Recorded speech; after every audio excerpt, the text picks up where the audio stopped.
alitoka ninalo neno lake Mungu. Anaabudu sanamu Babeli, hata na mafundisho yake ni mapokeo toka kwa mababu. Ibada anayofanya Babeli haitoka ninalo neno lake Mungu.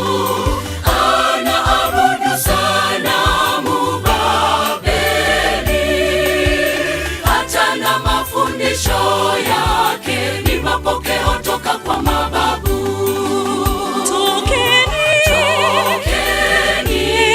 Tokeni Babeli watu wangu, msishiriki dhambi zake, msishiriki maovu yake.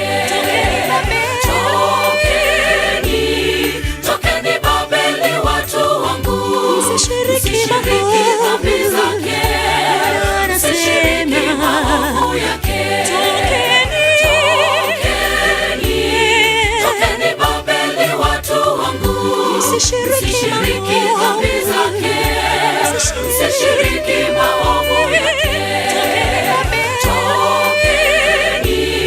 Tokeni Babeli watu wangu, msishiriki dhambi zake, msishiriki maovu yake. Tokeni Babeli watu wangu, msishiriki